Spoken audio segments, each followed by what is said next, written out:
d'annoncer l'engagement de dons qui a été pris récemment par le Japon pour la mise en œuvre de projets de modernisation et intégration de l'enregistrement civil en Haïti en perspective des prochaines élections prévues au cours de cette année.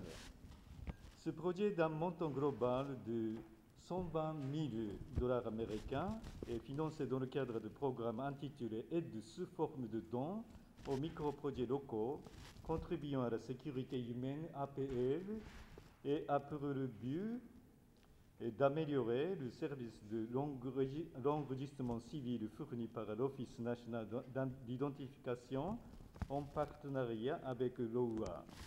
Depuis de nombreuses années déjà, l'OUA est devenu l'un des principaux partenaires d'Haïti, apportant son expertise technique aux différentes institutions haïtiennes impliquées dans la bonne marche du processus démocratique électoral. Le don octroyé par le gouvernement japonais contribuera à l'installation d'un centre d'appel de l'ONU qui permettra aux potentiels électeurs d'obtenir plus facilement des informations sur la carte d'identification nationale, particulièrement en faveur de ceux qui habitent dans les zones éloignées d'un bureau de l'ONU. À travers ce financement, des lampes solaires également installées dans tous les bureaux de l'ONU répartis dans les différents départements du pays.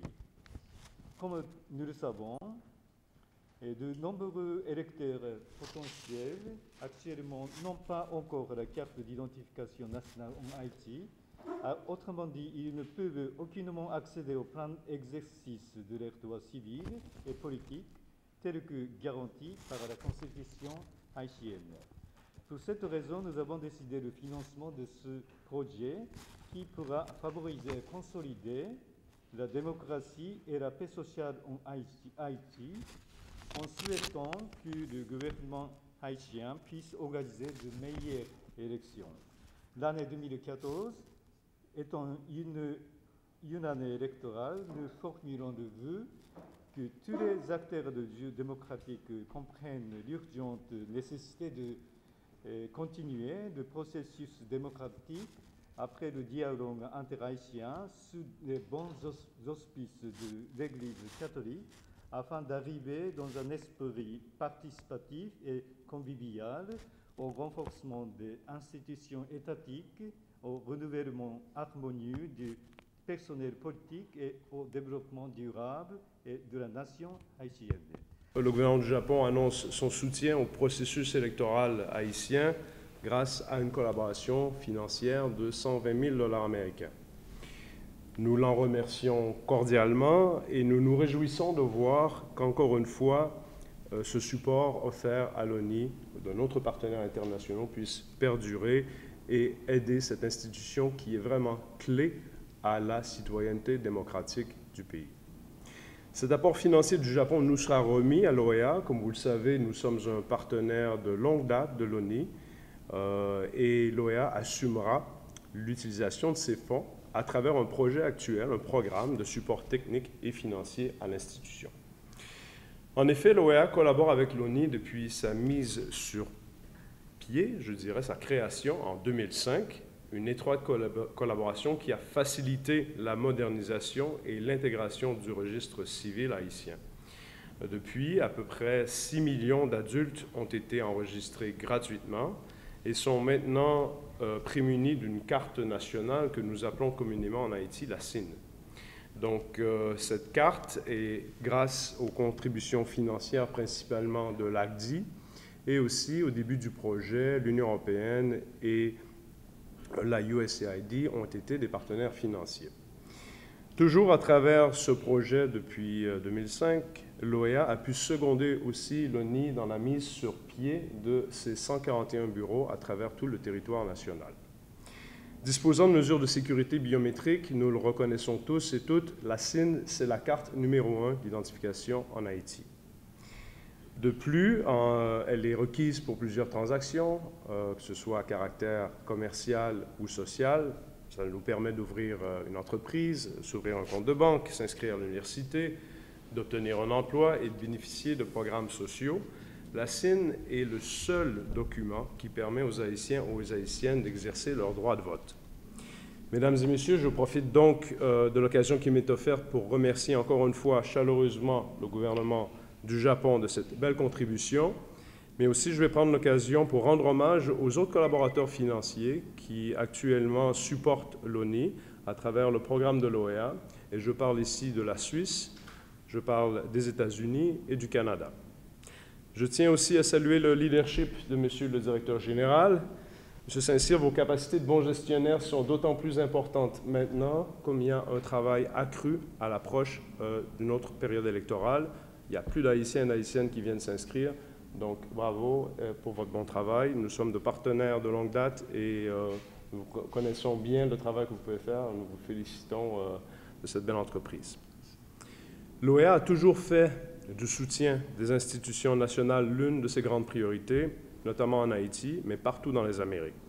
La collaboration que nous entretenons avec l'ONU en ce sens est un franc succès et nous souhaitons voir perdurer et progresser cette collaboration. En fait, il m'est essentiel de saluer les efforts entrepris par tous les acteurs de la vie politique haïtienne dans le sens du dialogue.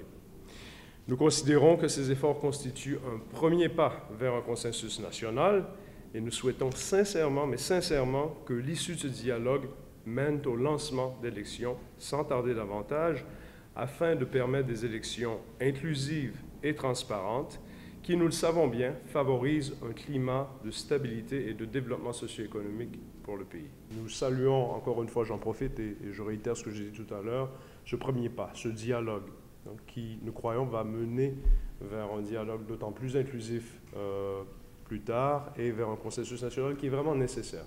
Et comme vous avez parlé d'impasse, j'invite vraiment tous les acteurs de la vie politique maintenant à mettre la main à la pâte pour pas que cet accord qui a été établi entre la présidence, l'exécutif, le législatif et les partis politiques reste lettre morte, mais que l'on puisse aller de l'avant dans un court laps de temps vers un bon processus électoral. Il faut lancer le processus électoral pour qu'on ait de bonnes élections cette année, en gage de stabilité et de développement économique pour le pays. La cérémonie témoigne de la solidarité des partenaires internationaux à l'égard de la République d'Haïti. Cette démarche s'inscrit dans l'instauration d'un État de droit parce que appuyer l'ONU, c'est contribuer à la garantie du droit à l'identité de chaque citoyen. Soutenir le processus électoral, c'est s'engager aux côtés d'Haïti dans sa lutte pour le renforcement de sa démocratie, vœu cher au président de la République et au Premier ministre.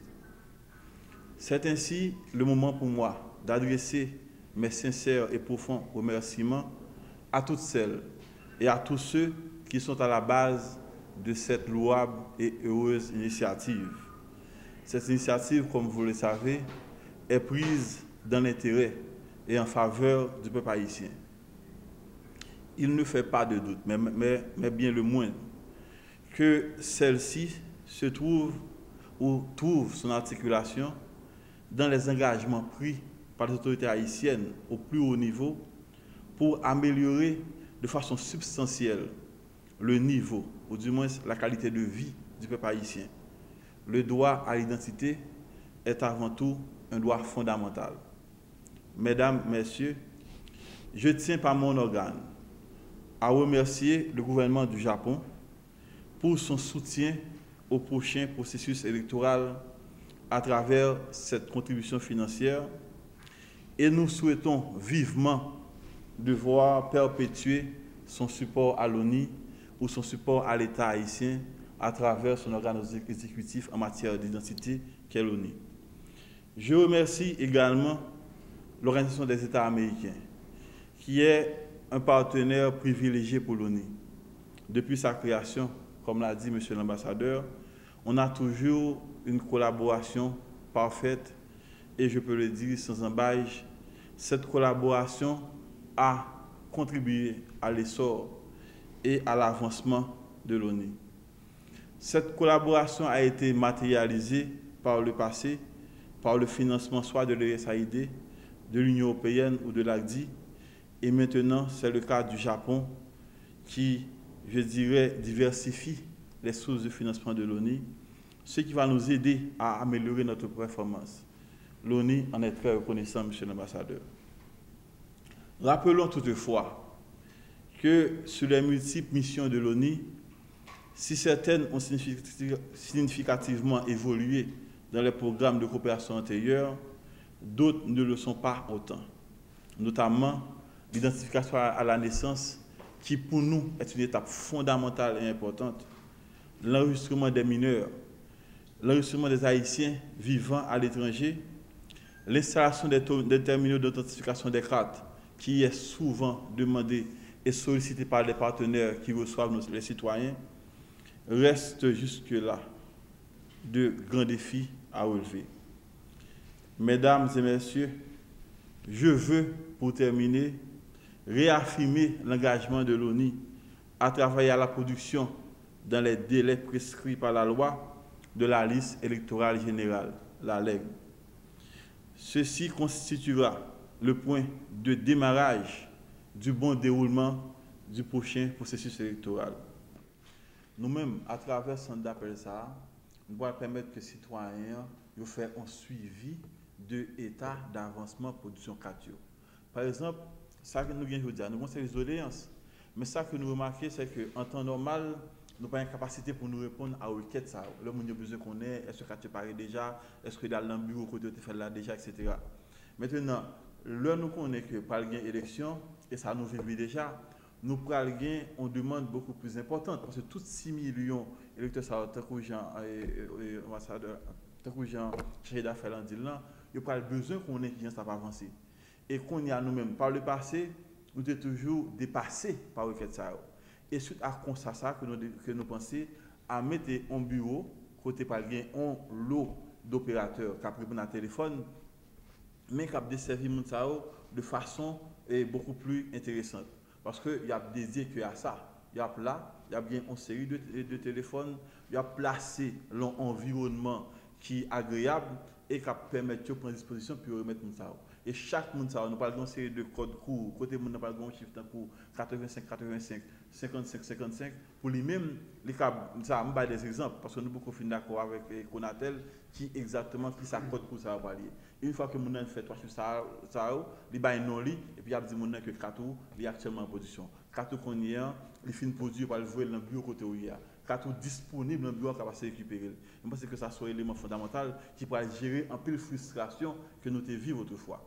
Par contre, en ce qui a trait à nous qui déplacés, nous-mêmes, nous travaillons avec CEPA, nous avons des réunions chaque semaine avec eux. Hier, nous avons réunis avec la direction technique, nous avons réunis avec la direction registre électoral. Nous parlons d'autres activités qui pourraient permettre que nous, si les déplacés de lieu de résidence, les connaissent à tel côté le jour du scrutin, l'a demandé, puis programmer pour voter dans un pied, le moment du jour du scrutin, pour le voter.